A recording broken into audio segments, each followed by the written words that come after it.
pose problème, ajoutant, quand je vais dans une classe de CM2 que je leur demande qui est votre influenceur préféré sur TikTok, les CM2 me disent Adé Laurent. Je conteste formellement ces accusations. Premièrement, je n'ai jamais encouragé un public mineur à consommer du contenu inadapté. D'ailleurs, je profite de cette occasion pour insister sur le fait que la sexualité ne s'apprend pas à travers le contenu pour adultes. Le contenu pour adultes n'est pas une éducation à l'intimité professionnel majeur et consentant. Avec près de 2 millions d'abonnés sur TikTok, conscient de cette large audience, j'ai utilisé ma plateforme de façon responsable en diffusant régulièrement des messages de prévention. J'ai choisi de mettre l'accent sur l'importance du dépistage et du port du préservatif, avec des messages clairs et accessibles. Deuxièmement, les CM2 ne peuvent pas avoir accès à TikTok. La plateforme est interdite aux moins de 13 ans. Les lives, eux, sont réservés aux plus de 18 ans. Si des élèves de CM2 qui ont entre 10 et 11 ans accèdent à cette plateforme, c'est un problème de contrôle parental et de responsabilité de TikTok, pas de la mienne. Donc je refuse d'endosser une responsabilité qui ne m'appartient pas et être comptable d'un contrôle qui n'est pas à ma portée. J'ai toujours veillé à sensibiliser, jamais à exposer des jeunes à des contenus inappropriés.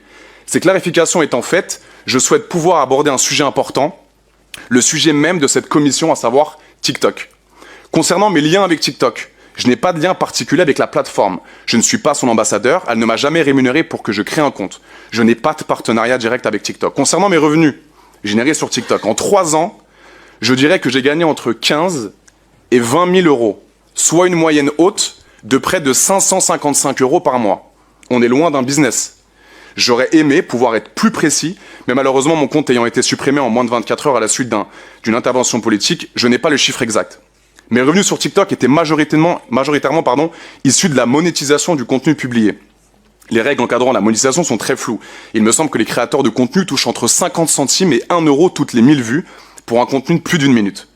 Les utilisateurs ont également la possibilité de faire des cadeaux qui sont en réalité des emojis monétisés lorsque le live leur plaît, mais ce n'est pas une obligation.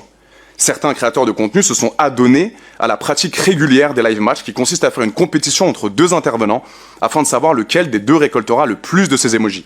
Étant réticent à cette pratique qui peut pourtant rapporter énormément d'argent, je n'ai fait que de très peu de live matchs, à peu près une dizaine en 3 ans sur TikTok.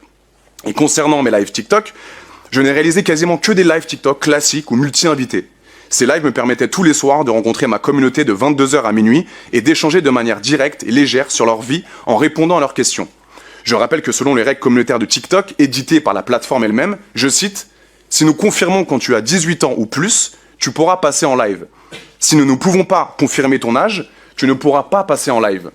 Et enfin, si nous confirmons que tu as moins de 18 ans, tu ne pourras pas accéder au live. » À ce sujet, Madame la ministre déléguée Aurore Berger a justifié mon bannissement TikTok sur France Info en ces termes, je cite « Cette personne faisait des vidéos, notamment des lives sexuels, avec des jeunes femmes masquées dont on ne connaît pas l'âge, où on pouvait avoir un doute sur le fait qu'elles soient même majeures et dont on ne sait en rien si elles ont consenti à être sur ces vidéos.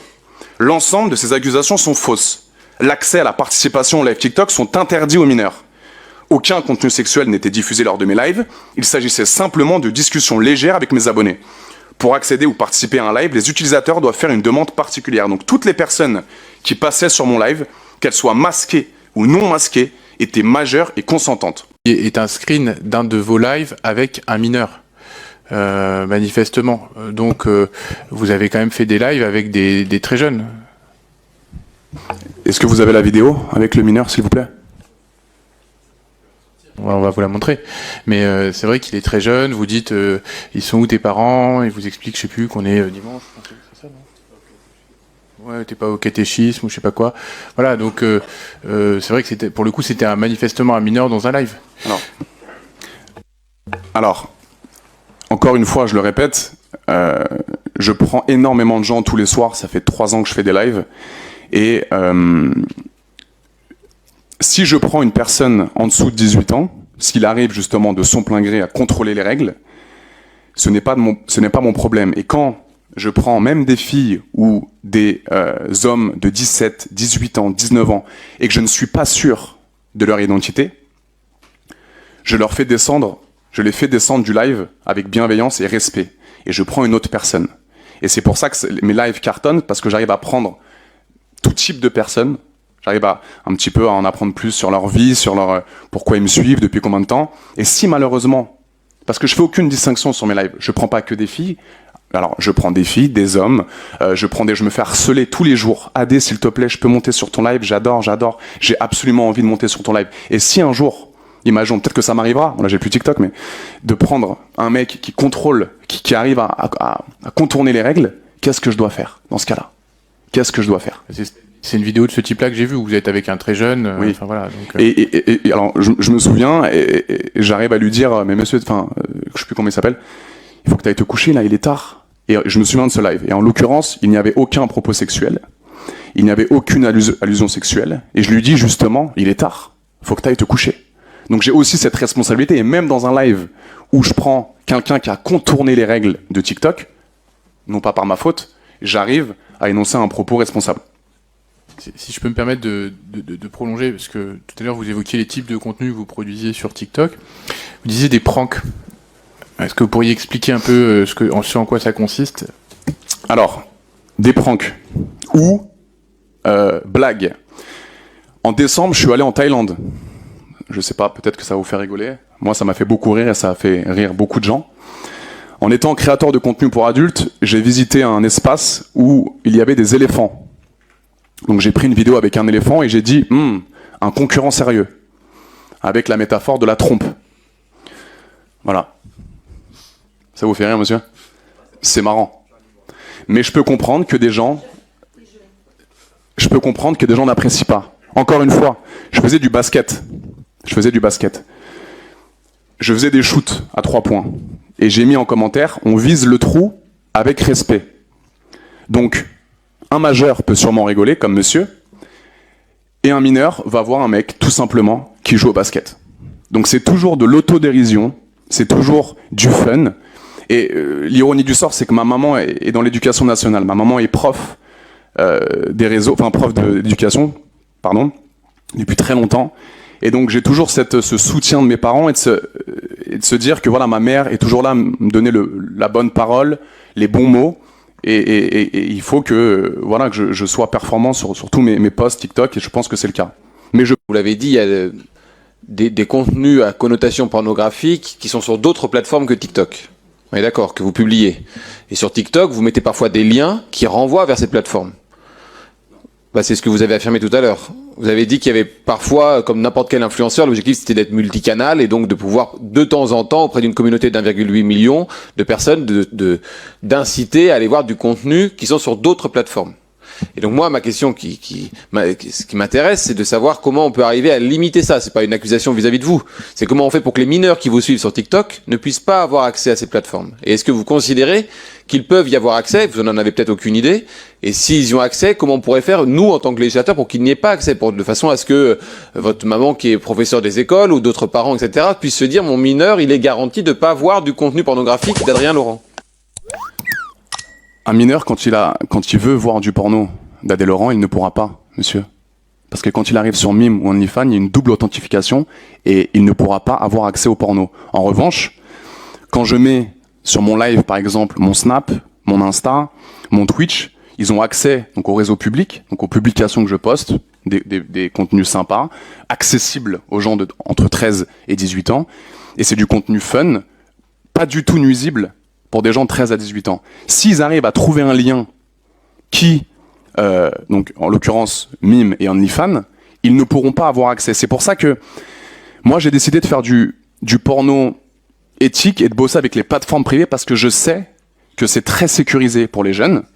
Et je remets pas en question les gens qui font du porno sur les plateformes comme Pornhub ou comme les autres sites internet. Moi, c'est très sécurisé avec Mime et OnlyFans, donc c'est uniquement les majeurs qui peuvent avoir accès à mon contenu. Un mineur de 16 ans, s'il voit le lien Mime d'Adrien Laurent, il va cliquer dessus et on va lui dire « Mon petit gars, t'as 13 ans, tu ne verras aucun contenu. » Merci, monsieur Vogetta. Oui. Monsieur Laurent, vous êtes avant tout un entrepreneur et derrière votre démarche, il y a une logique commerciale, une stratégie de visibilité, une volonté mercantile basée sur le buzz et sur des positions de rupture. C'est votre droit le plus absolu et je ne porte aucun jugement de valeur sur cette société que vous incarnez.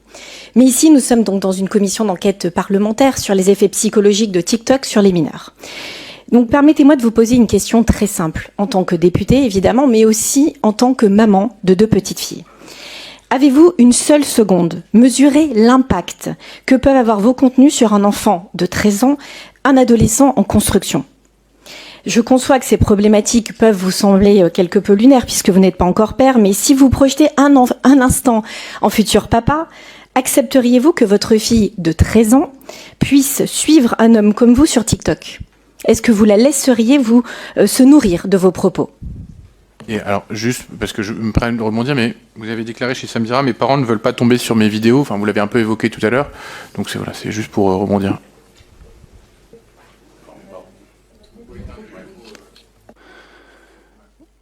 Alors mes parents ont le droit de pas vouloir tomber sur mes films, mais ça me dérange pas. Demain, s'ils voient un film porno d'Adrien, en fait, moi j'ai pas eu de problème à annoncer à mes parents que je faisais du X, et notamment ma mère dans l'éducation nationale, elle a ce retrait pédagogique de me dire voilà, c'est ta vie, t'as 31 ans, du moment que tu respectes les femmes et que tu fais ça avec des filles professionnelles.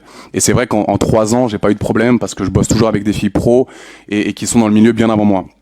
Pour répondre à votre question, encore une fois, je ne choisis pas ma communauté. Et la question, c'était si j'ai une fille de 13 ans, eh ben, je ferai l'éducation comme bon me semble. Je ferai part de beaucoup de communication avec ma future femme et je ferai en sorte d'y aller palier par palier et arriver à sa majorité. Elle comprendra que si elle veut se mettre sur les plateformes privées, eh ben, elle aura le droit. Je ne suis personne en tant que père pour dire à ma fille, je vais essayer de lui donner le bon chemin à prendre, mais si elle décide à 19-20 ans de créer un compte mime pour faire du contenu, elle le fera.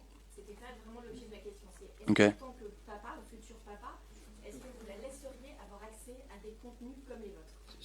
Sur TikTok. Évidemment. Et- Je parle bien de l'âge de 13 ans. Ok, évidemment. C'est pas beau de voir Adrien en Thaïlande, de voir Adrien qui danse, de voir Adrien heureux, et de voir Adrien qui fait des vlogs au Brésil, et de visiter le Corcovado. Bien sûr, c'est cool pour une fille de 13 ans. Et Adrien qui dit je vais devoir shooter avec ta femme, frérot, c'est aussi pour les enfants de 13 ans ? Live, 18 ans. C'était en live. Non, les lives, ils sont accessibles aux mineurs. C'est juste Non. monter sur un live qui... Non, monsieur. Si, les lives sont accessibles Alors, aux moins de 18 ans. les C'est règles, juste- les règles de TikTok. Nous déterminons ton éligibilité au live selon ton âge. Si nous confirmons que tu as 18 ans ou plus, tu pourras passer en live. Si nous ne pouvons pas confirmer ton âge, tu ne pourras pas passer en live. Si nous confirmons que tu as moins de 18 ans, tu ne pourras pas accéder au live. Accéder, ça veut dire avoir accès au live TikTok. Donc quand il swipe, si un enfant de 14 ans a TikTok, s'il swipe, il ne pourra jamais tomber sur un live. Madame Maribeuil. Compliqué pour moi, c'est de me dire, je ne peux pas choisir ma communauté. Il y a des gens qui me suivent parce qu'ils aiment bien mes lives, il y a des gens qui me suivent parce qu'ils aiment bien ma simplicité, le fait d'assumer ma sexualité, d'assumer le fait que je sois Adrien Laurent. Je suis très fier de savoir, voilà, d'avoir fait de la télé-réalité, d'être dans le sport et de créer du contenu pour adultes. Je veux surtout pas, et ça je le répète, je veux surtout pas qu'on me compare, parce que je crois vous faisiez l'objet d'Alexis Chen juste avant. Je suis totalement, mais sur tous les points, opposé à ce monsieur.